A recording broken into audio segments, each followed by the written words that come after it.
All right, so I know I haven't uploaded any videos in a while. It's just been very busy and hectic, but I'd like to start getting back into a routine of uploading, at least a couple times a month. I got a lot of pretty interesting stuff, I think, coming up that should make for good content. So, yeah, the first thing I want to do is I ran part of the JFK 50 mile yesterday. I DNF'd at mile 43, but I learned a lot. It's a really, really awesome race, very historical, and I think it's something that anybody who's interested in running ultra and comes from like the faster side, marathoning or faster running, can do very well at. And I think it's a well-run race. So I wanted to share some of the stuff that I learned, big learning experience for me, and yeah, talk about the race a little bit. All right, so yeah, we started in starts in Boonesboro, Maryland at 6:30 on Saturday morning, and it was a very competitive field this year. There might have been, I think there was at least 10 like sponsor. There's a good number of pros in the field, including David Sinclair, who has the course record, as well as Hans Troyer, Dan Green, Remy LaRue. It was a competitive field, and so yeah, it starts in the dark, and we get off the line, and there's a massive pack, and it's probably, there might be 25 athletes in it, and I don't know who most of them are, but we're in the first 2 miles are just this gradual uphill on paved road until you get to the Appalachian Trail, and then once you get onto the AT, you're on the AT for about a mile, and it's probably a net even mile, gain loss, and then you hop back on another like paved road that brings you up the big climb of the race. But yeah, so kind of just hung in that pack, feeling pretty smooth.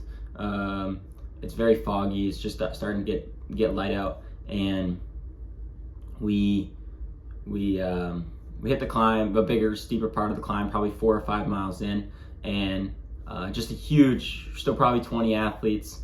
And we're probably running, there might be 400, 500 feet of gain in this mile, elevation gain, and I think we probably ran like 640.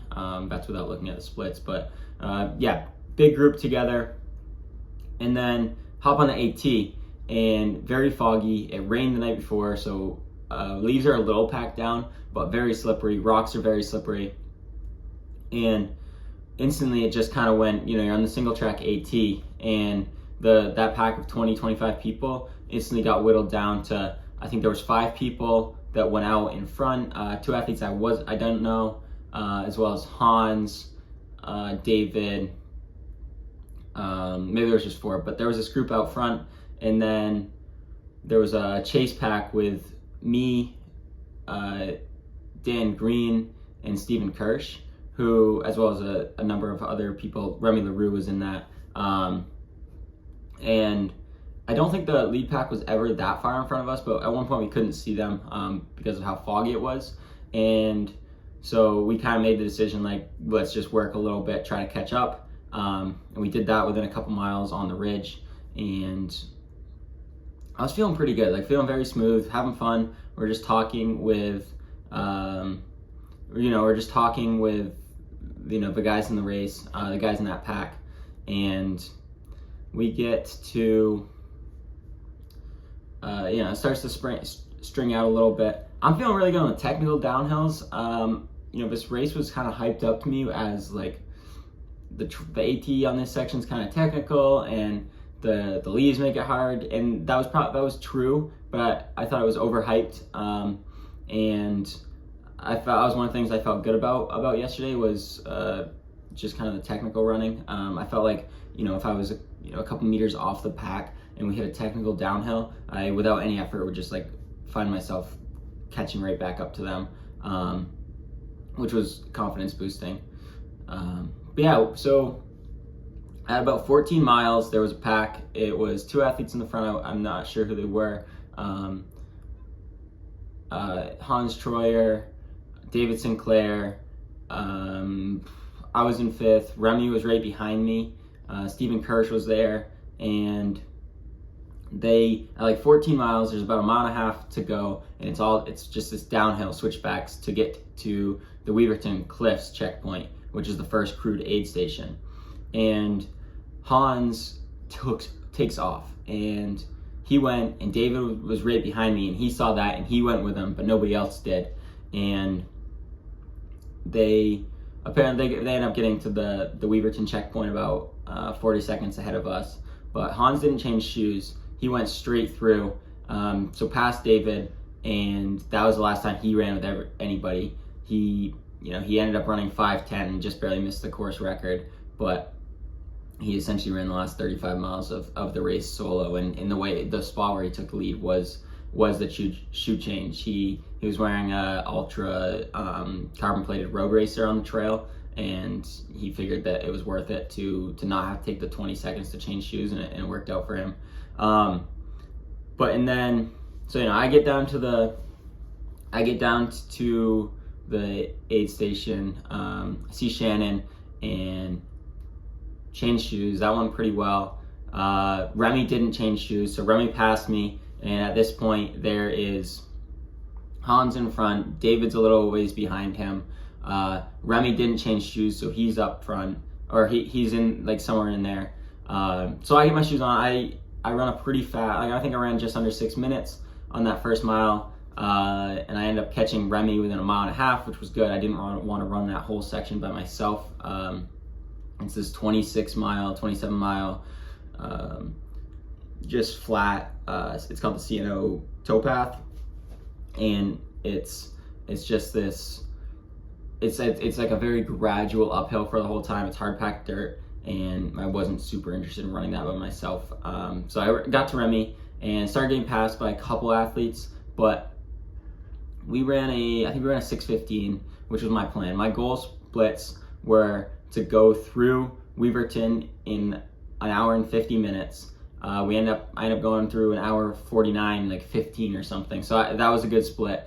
And then I wanted to basically run 6:15s on the flat. I thought I could do that. I thought I could maintain about 160, 162 beats per minute. And I was wearing my heart rate strap, and we did that. I caught Remy, did that first 6:15 with him, feeling really good. And then he dropped a water bottle, and he stopped to pick up that water bottle.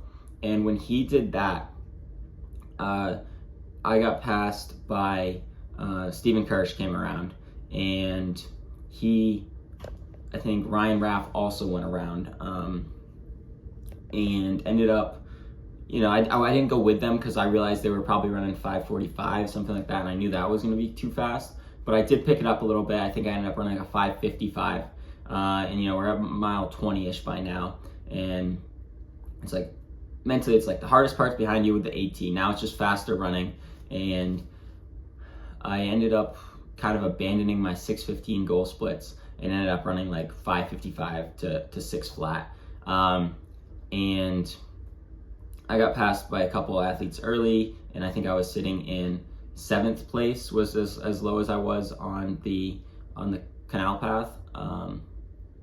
But I went through mile 27 to get my crew at the Antietam aid station, and I want to say this was around 3. It was around 3 hours and 6 minutes, something along those lines. I was in 6th place.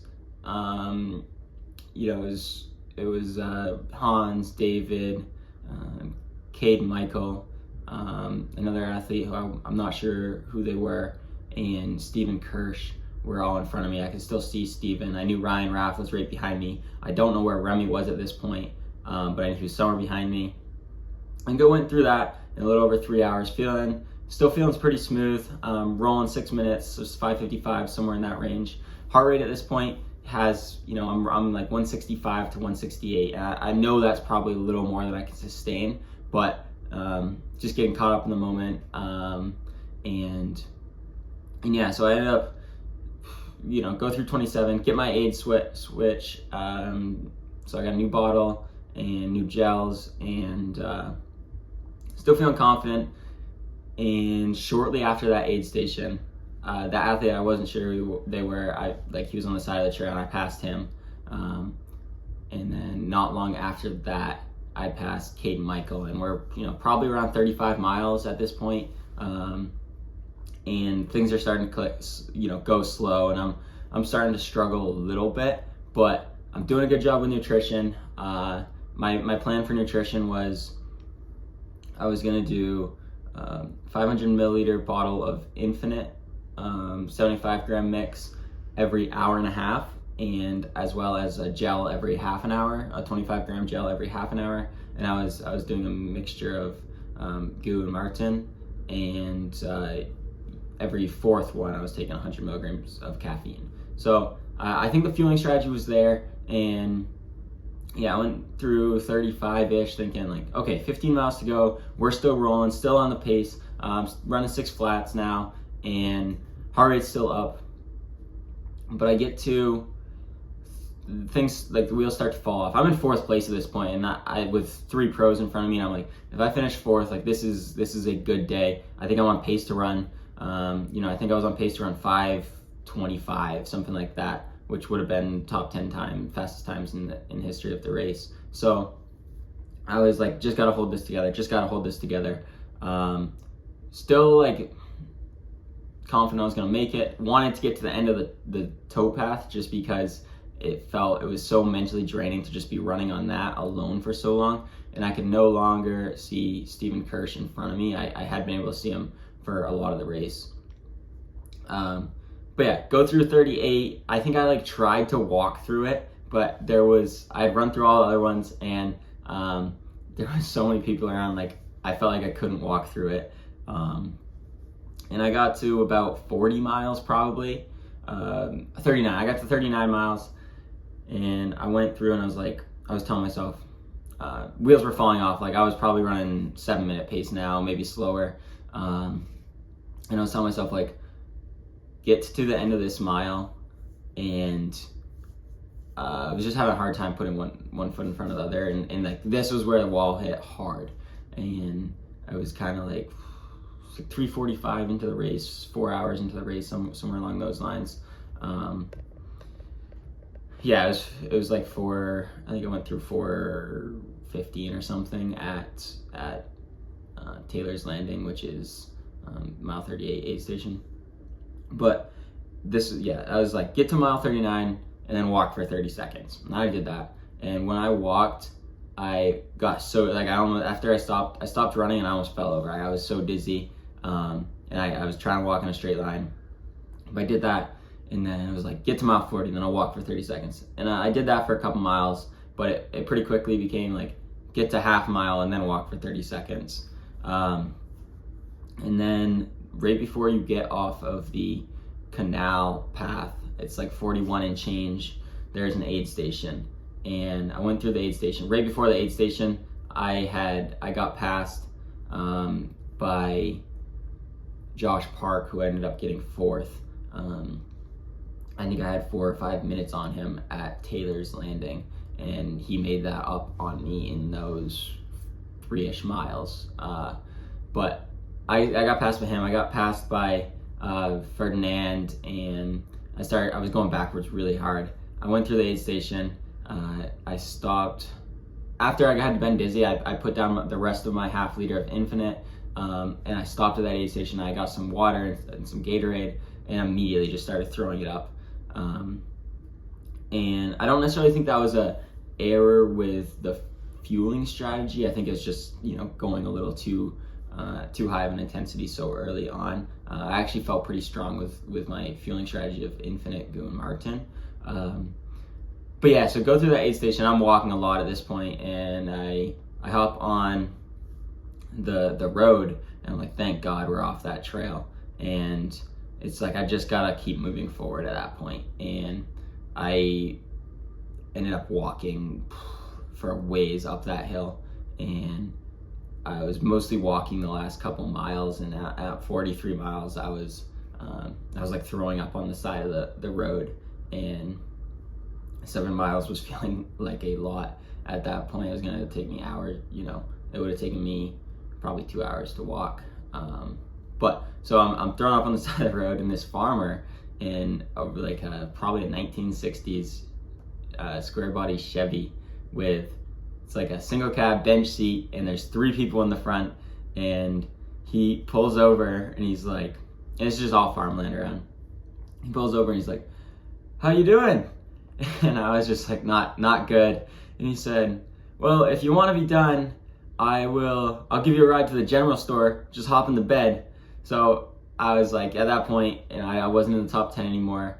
And I was going through it a little bit. Hopped in the bed, stopped my watch. He let me borrow their phone, drove me to the general store. I had called Shannon, she picked me up there, and then we went to the finish line. I told him I DNF'd.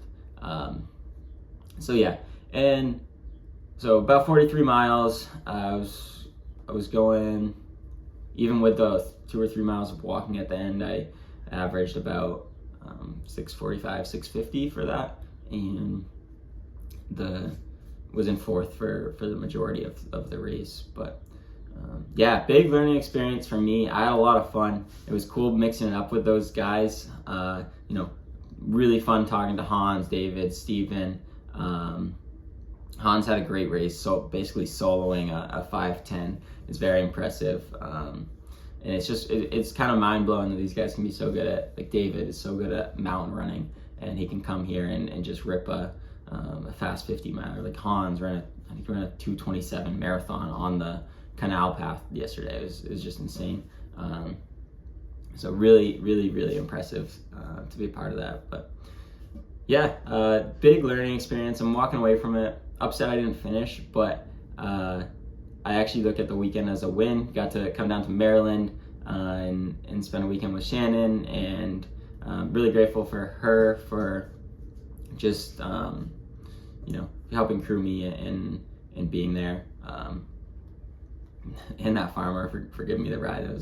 I don't know what I would have done if that hadn't happened, but yeah, it was still a fun race, and it's got me hungry for the next one. I think this race proved to myself, like, hey, I can be up there on these, and this was just kind of the first step that I learned a lot of things I need to change in training for something like this. I think I kind of trained for this race like a 50K, and I really hit that wall around 3:45, 4 hours, and that was the point of kind of no return for me. So figured out what I need to change in training, and I'm gonna do that, and probably I'm hoping to run some more of these, trying to find competitive races in like the 50K, 100K range, and just get as many pro scalps as we can.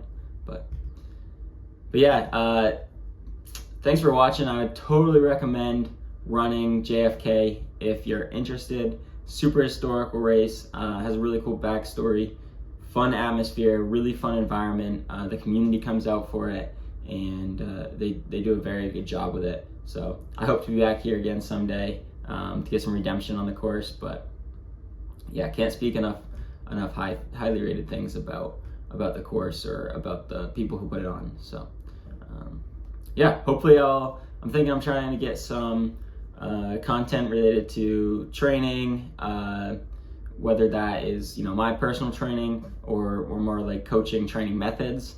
That's kind of what I'm hoping to get out as far as content in the next couple months, really the rest of 2025, and then into 2026. But yeah, stay tuned for that, and we'll get some good stuff out for you. Thanks for watching.